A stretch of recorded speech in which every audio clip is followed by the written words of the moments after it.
Hello and welcome to this iMovie editing tutorial. We're going to go ahead and get started by clicking on the iMovie icon in the top left hand corner of my screen. And for you it's indicated just the same as the white star on the purple background. So we click on that and it pulls up with our home screen, which we see here. And this is our project panel, so it shows all of our past projects, past and present. And to create a new project, you click on the plus sign right here and it pulls up with this project panel option. So to create a new project, we have two options, either a trailer option or a movie option. When you click on the trailer option, it pulls up with a variety of different themed templates that you can plug in your own footage. For the purposes of this tutorial, we're not going to focus so much on the trailer option, but more on the movie option where we are plugging in our own footage. So when you click on the movie option, just as I did, it pulls up by default your moments. To get to videos, photos, or albums, you click on the media section right there and it pulls up with those options. We're going to jump right into the video section by clicking on the video title. And that pulls up all of our different video albums. Click on all so we have access to all of our videos in our camera roll. And now we're going to begin selecting the clips that we want to use. So for this example, I'm going to select some clips at random by touching on them with one finger, and that highlights the clip in yellow. That indicates that it's selected. Now there are thicker bars on the right hand side and the left hand side of each clip that's selected. And these bars allow you to pull the sides in or out, lengthening or shortening the clip. You can preview the clip by pressing play, the little arrow button there, the little triangle. And you can select the clip and add it to your project by clicking the check mark right here. It shows that this clip is added and what section is added by the orange line under the selected clip. So you can see the orange line of the selected part of that clip. I'm going to go ahead and add another portion of the clip. I want this entire clip in its entirety, so I'm going to play it back just to make sure this is exactly what I want. And it is, so I'm going to stop playing that and click the check mark to add it to my bin. So now you see just the same, the orange line indicates that the entire clip is selected and has been put into the timeline of my editing sequence. I'm going to add one more clip by clicking on it again, and I will trim this down just the beginning to preview it. Looks great to me. Stop it and click OK with it indicated by the little check mark. Now it has been added just like that. And we can go down to the bottom of the screen where it says create movie. It shows me that I have 3 items selected and that the length of my movie is less than 1 minute. So click on the text create movie there and all of my clips appear in the timeline. Now by default you have these little icons in the middle between each clip, and that is the transitions. So right now I'm going to play the clip and it is by default a dissolve. So that's what a dissolve looks like. We'll fast forward here and play the dissolve again. So if I wanted to change the dissolve, I click on that icon with one finger, just a simple tap like that, and I can go from none to a theme to dissolve, slide, wipe, and fade. So just for example purposes, a slide looks something like this. A wipe is very similar to a slide, like that, and let's say I wanted a fade. And you can change them very simply like that. And now you'll notice at the bottom on the options, the themed options like theme, dissolve, slide, wipe, and fade, you have timestamps on the bottom left-hand corner. Now this shows how long the dissolve or how long the transition is. So right now the transition is a half a second long. Let's say I wanted to change that. I select the clip, I select the transition by tapping on it, and then I can adjust the length by clicking on the numbers below. So I'm going to lengthen it to 2 seconds, and that creates a longer transition, and I'll play that back for you to see. And now it's a longer fade. And let's say that was too long. I want to turn it back to 1 second, let's say, and that's looking good to me. So you can adjust all of the transitions right here as you please. I always like to start with no transitions on and then add transitions as I progress with my editing as I see and I deem fit. So we have 3 clips in the timeline here, totaling 16 seconds. I want to add one more clip. How do I do that without exiting the entire project? Where if you look at the plus button right below the playback screen in the left-hand corner here, click on the plus button, and it brings up these options. You can jump back into the video portion where we were, click on all again, and add another clip that you would like to put into the video. So I'll select this one, and again, it's indicated by the yellow bar around it. I can preview it, and I can add by saying the little plus button here. I'm going to tap the add button, and now it's in. Notice how it didn't get put in at the beginning or the end. It got put in right in the middle. The clip gets put in wherever the playhead is, and the playhead is this white line that is going up and down that hovers over the clips. That shows you where you are in the timeline. So wherever the playhead is, that is where the clip will be inserted. Now let's dive into more of the editing portions of this clip and the options that iMovie has in store. So to edit and to pull the toolbar up to edit, you select the clip by tapping on it, just like that, and it pulls up this toolbar. By default, it highlights the scissors option, and in the scissors panel, it does exactly what you might expect a scissors panel to do. It has split, detach, duplicate, and delete. And so to split a clip, you click split, and wherever the playhead is, again, it's important to know where the playhead is, it splits that clip. Notice how if I'm at the very beginning of the clip though, like I am right here, I'm at the very beginning, split is no longer highlighted. It's only highlighted when you are in the middle of a clip, just like this. Split is highlighted, and now it splits the clip right in the middle. And this is handy if I wanted to quickly delete something like that. I can come over here, again, highlight the clip by tapping on it, hit delete, and it's deleted. Let's say I accidentally deleted something I did not want to delete. I can come up to this U-turn button right next to the play button right under the screen. So this is the play button here, pause button, and all the way to the right you have this arrow that looks like a U-turn button, and that is the undo.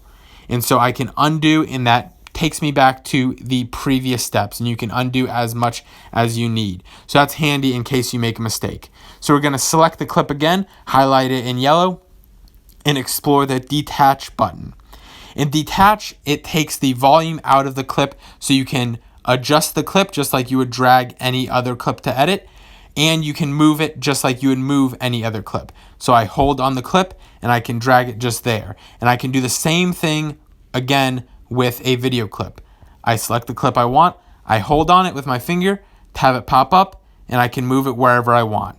Let's say I made a mistake, I go back to the U-turn undo button and undo, and it gets me back to the state in which I was previously. So I select the clip again by tapping on it and highlighting it, and then we can explore duplicate. Duplicate is exactly what it sounds like. You click duplicate, and the exact same clip is duplicated. So you can explore that option as well. I can go ahead and delete this, and that's essentially the scissors panel. So we're going to move on to the next option, which is the speedometer looking icon there. And iMovie is very user-friendly in the sense that the icons show you or explain to you exactly what the panel offers. So in the speedometer icon, remember, you can adjust the speed. So I can pull this little circle here closer to the turtle for slower and closer to the rabbit or hare for faster.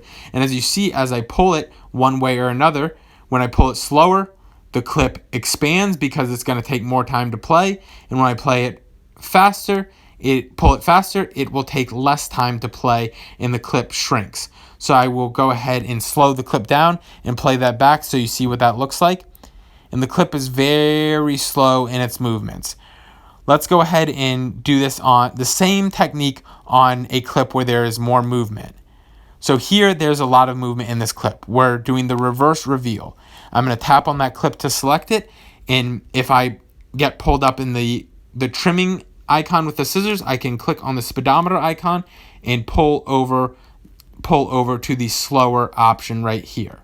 Just like that, and I'll play it back so you can see how much more slowly the clip plays. On the other end of the spectrum, you can speed the clip up. As it is right here, it's playing back much faster. And if you wanted to get back to the original setting, you click reset here in the toolbox, click reset, and it goes back to normal. So now I can also add a freeze frame in here. That means I this particular portion of the clip is frozen and everything outside of that portion plays. So again, it's playing normally, frozen frame, and goes back to playing normally. And I can adjust this just like I can adjust anything else in the timeline by pulling on these panels. Now we are going to jump over into the sound icon right here, indicated by the little volume looking picture. And this is a very simple panel where you can mute by pulling all the way over, and that's shown on the clip by the little mute button in the top left-hand corner of the actual clip that's selected. As you can see here, it's muted, and when you turn sound on, it goes away. So it's muted, you see the icon, and now the sound is on and it goes away. So we can pull that all the way up to 500% if you have really low volume, and all the way down to 0 if you want a clip muted, and you can pull it back to just about 100 if you're happy with the volume as is. Now we're going to jump into the text button indicated by the T in the toolbar. By default, there is no title or no text on your video. You have to add text, and you can choose by touching any one of these options, and there's options here. I'll allow you to explore the options, but when you choose an option you like, you click on it and you tap the text on the screen, on the playback screen, where you see the picture in the big rectangle, and you can edit the text. You can delete on your keyboard, or you can hit the X button up here to delete all the text, and we can add a new title, sample video, just like that. And now we have our new title. We click done, and this is our new title. So as you see here, when you click on this, you do also have options to lower it or put it back in the middle, and different text options have different abilities, so you can go ahead and explore that. But for the purposes of this tutorial, we're just going to go ahead and leave it there. So the final option in our toolbar, in our toolbox here, is these 3 colored white and gray circles. You click on that, and that is the color panel. This allows you to add filters such as black and white, blast, blockbuster, blue, camo, as well as many other different types of filters. You can add a silent error, is always a cool look, as well as dreamy. You can add all of these different types of filters to create whatever creative look you want to accomplish. So once we're happy with our video, we can play it back, watch it. Here comes our title. Fast forward it, and when we are happy with the finished product, we click done. And that brings us back to this screen where we can rename our movie here, My Movie, and click done. And it shows that our movie is 43 seconds long and made on the date that it was created. We can always go back to edit the movie by clicking edit, and we can pick up right where we left off, click done again to go back. We can play the movie here in this screen by picking the play button. We can pause it, or we can also play it by picking the play button in the bottom of the screen right here where the little triangle is surrounded by the box, and it plays in the large screen. Click done to exit that. We can delete this video should we want to delete this project. We don't want to do that, so we'll click cancel, and now we can export this project by clicking this box with an arrow coming out of it. Now there's a few different ways to export it, or options. You can airdrop it, upload it to Instagram, Facebook, social media, stuff like that. If you want to click export here, it prepares that project to share, and you can send it in a message. You can send it on social media, through mail, through airdrop, save it to your files, anything like that. But for general purposes, I always like to save the video to my camera roll, and I do that by clicking on Save Video. And that pulls up a size panel, this export size panel. So it goes from small, medium, HD, and 4K. So this is essentially the file size. The smaller the file size, the smaller the pixels, which is the P in the number, 360p or pixels, the fuzzier the image is, but also the smaller the file is. So if you don't want a super big file to send, then you might want to click a smaller option to export it as. I generally export things as 1080p, anything as low as 720p, and even maybe 540p will be just fine quality to show on smartphones and other devices like that. Once you start wanting to prepare things for computers and TVs and things with bigger screens, you may want to stick around 1080p to 4K. And again, the bigger files, the higher the resolution, the bigger the files, so it's going to take up more storage on your phone and be harder or more difficult to send. But 1080p works perfectly fine, so I'm going to export this video, click on HD 1080p, and it will export this movie for me. Depending on the size of the project, the length of exporting will vary. And if I wanted to stop for any reason, I could click that X button right there, but I don't want to stop, so I'm going to let it export right now. And once it's done exporting, it'll share it to my photo library as indicated by this notification. I click OK.